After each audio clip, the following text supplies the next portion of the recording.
होता है आधा बंद खारे पानी का वह क्षेत्र जहां पर नदियों का ताजा पानी जो है वो समुद्र के खारे पानी के साथ में मिलता है। क्लियर? कौन कौन सी नदियां जो है वो एस्चुरी बनाती है? नर्मदा नदी, ताप्ती नदी, मांडवी नदी। ये जो नदियां हैं ये एस्चुरी मतलब ज्वार नद मुख का निर्माण करती हैं।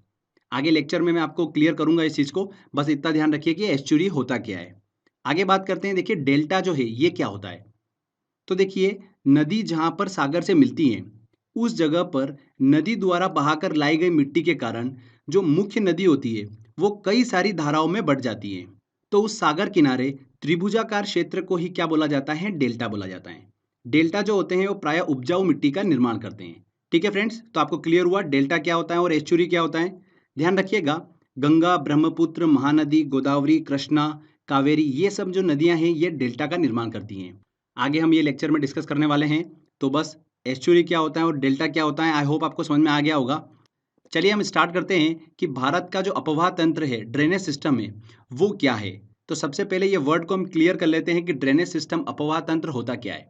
अपवाह तंत्र जो शब्द है ये एक नदी तंत्र की व्याख्या करता है जिसमें अलग अलग दिशाओं से छोटी छोटी धाराएं आकर एक मुख्य धारा का निर्माण करती हैं, मतलब मुख्य नदी का निर्माण करती हैं। ओके, यहाँ पर जो अलग अलग दिशाओं से छोटी छोटी धाराएं आती है वो मुख्य नदी की क्या होती हैं? सहायक नदियां होती हैं।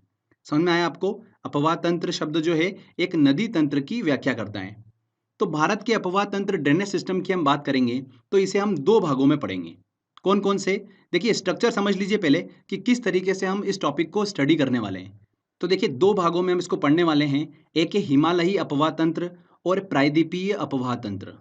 हिमालयी अपवाह तंत्र में हम सिंधु नदी तंत्र, गंगा नदी तंत्र और ब्रह्मपुत्र नदी तंत्र की बात करेंगे। मतलब इसमें जो मुख्य नदी होगी वो कौन सी होगी? सिंधु नदी होगी, गंगा नदी होगी और ब्रह्मपुत्र नदी होगी। और इन मुख्य नदियों की बहुत सारी क्या होती है? सहायक नदियां होती है। तो वही हम इसमें डिस्कस करने वाले हैं। सेकंड देखिए, प्रायद्वीपीय अपवाह तंत्र में हम मध्य और दक्षिण भारत की नदियों को डिस्कस करेंगे, जैसे कि नर्मदा नदी, ताप्ती नदी, महानदी, गोदावरी, कृष्णा, कावेरी। इन सब नदियों को हम डिस्कस करेंगे प्रायद्वीपीय अपवाह तंत्र में। और लास्ट में देखिए कुछ इंपॉर्टेंट नदियां मैं आपसे डिस्कस करूंगा जहां से एग्जाम में अक्सर क्वेश्चन पूछ लेते हैं। तो सबसे पहले देखिए हम हिमालयी अपवाह तंत्र की बात करेंगे जिसमें हम पढ़ेंगे सिंधु नदी तंत्र को। तो देखिए फ्रेंड्स, सिंधु नदी जो है वो बेसिकली तीन देशों में होकर बहती है, चीन, भारत और पाकिस्तान। चीन के देखिए तिब्बत स्थित मानसरोवर झील के निकट इसका उद्गम होता है और उत्तर पश्चिम दिशा में बहते हुए भारत के लद्दाख के दमचोक के पास से इंटर करती हैं। ओके, आगे बहती हुई ये नदी गिलगित से होते हुए दर्दिस्तान के पास में पाकिस्तान में इंटर कर जाती है और कराची के पूर्व से होते हुए अरब सागर में जाकर मिल जाती हैं। इस नदी की कुल लंबाई जो है वो कितनी है?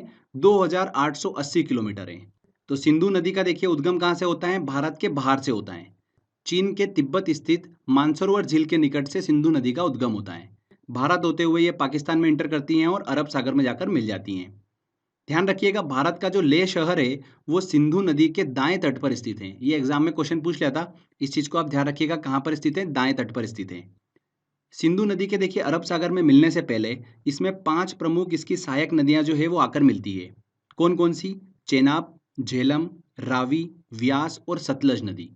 ये पांचों नदियां जो है वो सिंधु नदी में आकर मिलती हैं। उसके बाद में सिंधु